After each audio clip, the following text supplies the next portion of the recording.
नमस्कार, मी लतिका। आज मी तुम्हाला बोंबील फ्राय बनवून दाखवणार आहे। त्यासाठी बघा बोंबील आणले होते, स्वच्छ धुवून आणलेत बघा, साफ करून धुवून आणले होते स्वच्छ। आता हे काय करायचं माहिती आहे का, एक कॉटनचा कपडा घ्यायचा।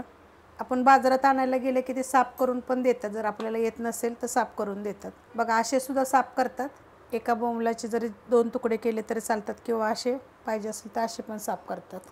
सिंगल जसे पाहिजे तसे ते आपल्याला साफ करून देतात। तळायसाठी जर सांगितलं किंवा कढीसाठी जर सांगितलं तर तसे देतात साफ करून ते। तर अशा पद्धतीने बघा ठेवून घ्यायचे, मोठे मोठे होते बोंबील। आता ह्याच्यावर काय करायचं, हेच कॉटनचा अर्धा कपडा पलटी करायचा आणि त्याच्यावर एक वजनदार अशी वस्तू ठेवायची। पाटा ठेवला चालतोय, काही तुमच्याकडे जी वजनदार वस्तू असेल ती ह्याच्यावर तुम्ही ठेवा। आता ह्या पाण्याच्या बाटल्या बघा मी भरलेल्या आहेत, त्या अशा पद्धतीने वजन ठेवूया।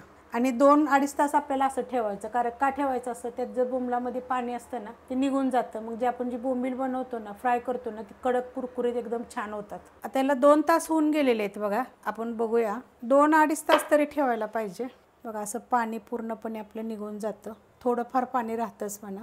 ओले बोंबील आहेत म्हणजे पाणी थोडं राहणारच बघा। अशा पद्धतीत होतं। आता हे मी एका प्लेटमध्ये काढून घेते। मस्त झाले बघा, एकदम चपटे होतात। वजनदार वस्तू ठेवली की नाही की बघा असे एकदम चपटे होतात, मग कुरकुरीत बनतात ते। आता बोंबीलसाठी लावायला आपल्याला काय काय पाहिजे, तर ह्यात मीठ घेतलेलं आहे अर्धा चमचा, 1 चमचा लाल मिरची पावडर, तिखटवाली पण आहे आणि कलरवाली पण आहे, थोडीशी हळद घेतली, अर्धा चमचा गरम मसाला पावडर आणि अर्धा चमचा जिरे धने पावडर आणि अर्धा लिंबाचा रस घेतलेला आहे। तर आता हे आपण एक एक ह्या प्लेटमध्ये ठेवूया आणि हे सगळं आपल्याला एकत्र कालवून घ्यायचं आहे अशा पद्धतीत।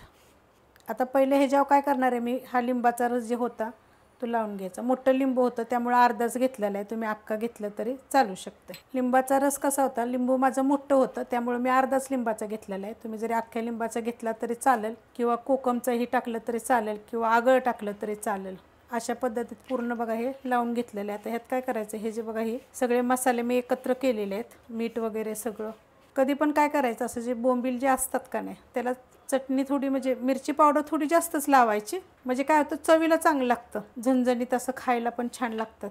तर आता ही एक एक मी प्लेटमध्ये करून ठेवते। मसाला सगळा लावून घेतलेला आहे। 2 चमचे तांदळाचं पीठ घेतलेलं आहे आणि 1 चमचा 0 नंबरचा रवा घेतलेला आहे। त्याच्यामध्ये आपल्याला काय करायचं, थोडीशी मिरची पावडर टाकायची। तुम्ही तिखट बघून टाका, कारण आपण जे बोंबलाला पण लावलेले त्यामुळे तिखटाचा असं अंदाज घेऊनच टाका तुम्ही। नुसतं जरी लावलं तरी चालते, पण त्यामुळे काय होतं चव एवढी येत नाही। आणि मीठ टाकायचं चवीनुसार, कारण आपण बोंबला लावले त्यामुळे थोडीशी कमीच टाकायचं। पण नुसतं कसं होतं माहिती आहे का, आपल्या ह्याचं तांदळाचं पीठ रवा जर नुसता लावला ना तर एवढं वरचं एक तर टेस्ट येत नाही, त्यामुळे असं थोडंसं मिक्स करताना पण लावू शकता तुम्ही। थोडीशी वाटली तर हिंग पावडर टाका।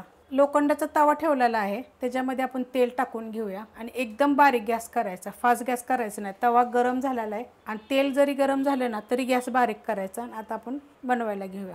तर बघा हे अशा पद्धतीने दाबून घ्यायचं चांगलं, एकदम बारीक गॅस केलेला आहे बघा मी। त्याच्यावर तेल आपोआप गरम होते, कारण ही जोपर्यंत आपण ह्या बोंबलाला पूर्णपणे असं लावून घ्यायचं, तेवढ्यासाठी पाटाखाली 2-2.5 तास तुम्ही ठेवा बनवायच्या अगोदर, म्हणजे मस्त होतात एकदम, कुरकुरीतपणा चांगला येतो बघा। असं दाबून दाबून चांगलं लावून घ्यायचं म्हणजे कडक होतात।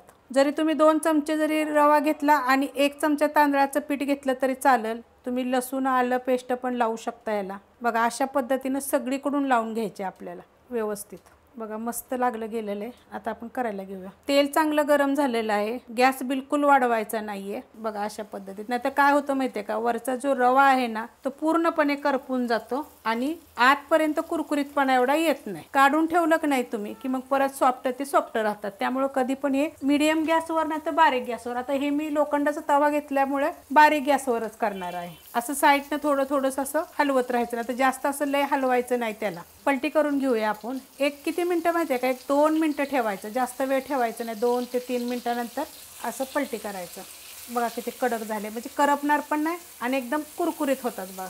आणि आता बारीकच गॅसवर ठेवायचे असं पण। 2 मिनटं बघा ह्या साईडनं मी भाजलेले आहेत बघा, किती एकदम कडक आणि मस्त असे झालेले आहेत। तर असे साईडला जर प्लेन तव्यावर जर केले की नाही तसे साईडला ठेवायचे, म्हणजे पूर्णपणे कडकच राहतात मग एकदम। आणि दुसरे मध्ये मध्ये टाकायचे। तर मी हा खोलगट तवा आहे तर मी आता हे काढून घेते। हे मी बघा मी तुम्हाला एक तोडून दाखवते, आतमध्ये बघा भाजले कसं एकदम कडक कुरकुरीत बघा, किती मस्त गरम गरम आहे असं।